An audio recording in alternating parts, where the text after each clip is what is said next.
come over to this gentleman, I'll come back here. Yes, sir. Well, I've been looking at, I gotta change it now, but the cap and trade is gonna cost me $4,000 starting 1st of January. And the health bill is gonna cost me $3. Well, now I gotta say the health bill is gonna cost me $4. Now, Right. these are cash items. Absolutely. After tax, cash items. Right. And another thing is, I think Gary Peters was one of the clappers that was clapping for Calderon when he. Well, I've heard by both ways. I've heard Mr. Peters say he wasn't in the room, and I didn't see it, so I can't don't know. suggest to you one way or the other. But I think this immigration issue is one that we also have to come to grips with.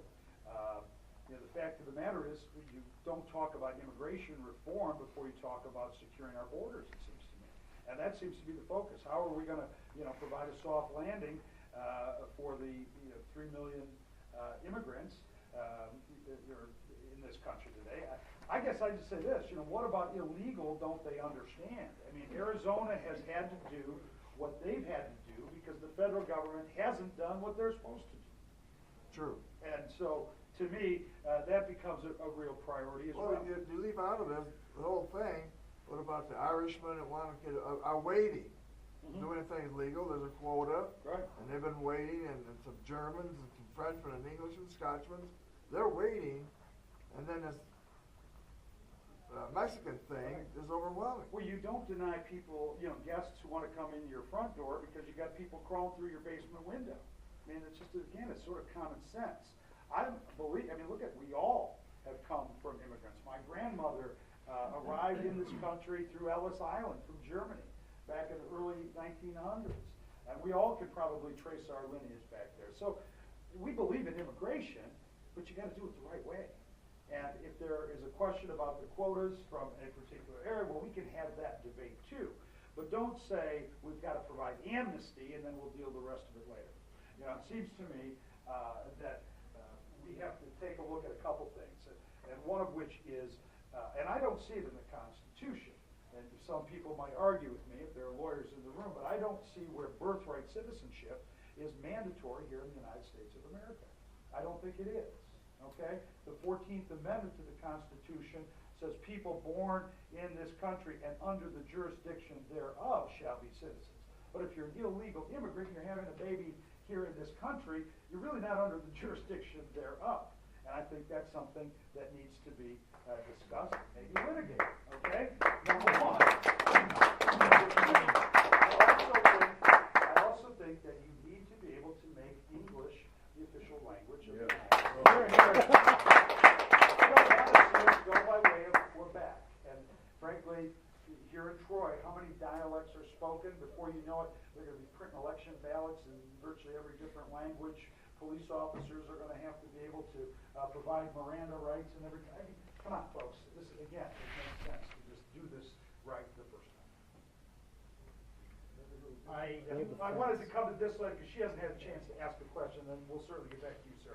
Well, my question is that it seems as though the Democrats and the Republicans are so polarized. Yeah. They do not want to work together for the common good, which is us. So how are you going to go there and make a difference? You have a great PowerPoint. How are you going to get both sides to work with you to accomplish anything on your side? Well, one of the things you have to do is to have the experience of having been there before. I mean, again, one of the things that we were able to do in crafting not just this legislation, but all the things that we were involved in, was to, when necessary and appropriate, work to build a bipartisan coalition. I think that after the political shockwave hits in November of 2010, there are going to be a lot of Democrats who will say, well, maybe we'll sit down and talk now, because their political... Put it on the Democrats. No, I don't. Republicans don't want to either. Absolutely. I mean, it's Absolutely. frustrating for the man on the street.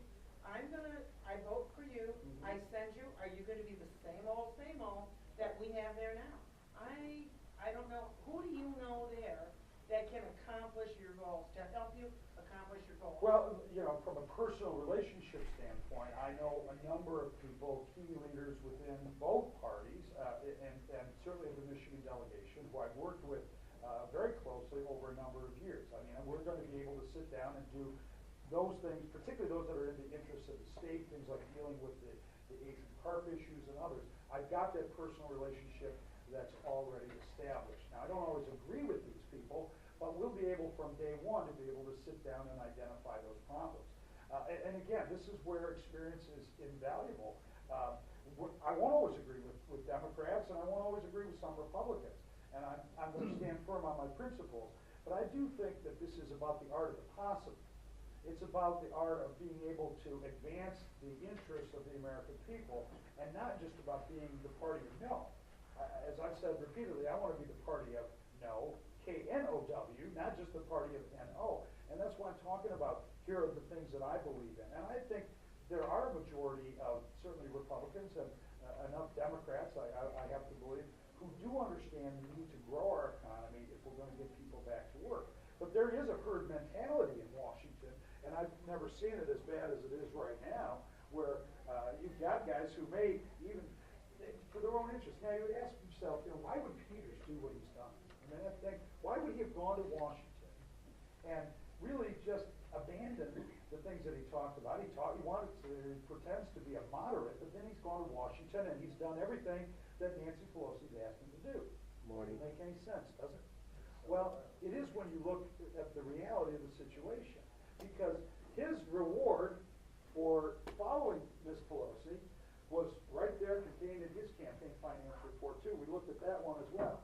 And virtually, well, I don't want to say virtually everyone, but a large stake of that $2 million plus that he's sitting on in his campaign account today comes from allies of the speaker.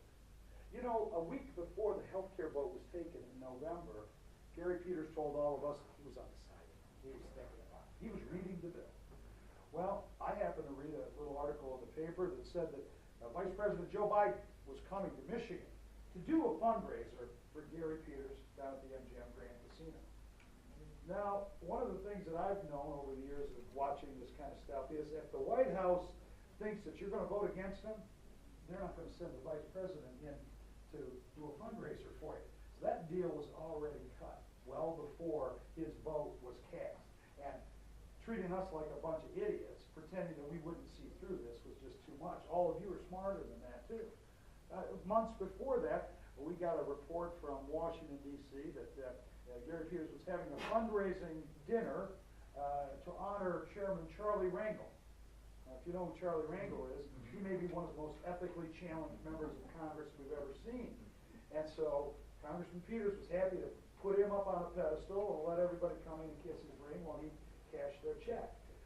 So, I mean, again, it's about character and integrity. And these are the things that we're all responsible for looking at and for watching and exposing, because otherwise they won't tell you the full story. You won't hear the things about my opponents. They're not going to tell you this stuff. And say what you will, when the facts can be hard things. This is a tough business, and you need to have the facts before you make the decisions. Yes, sir? Just 2 points.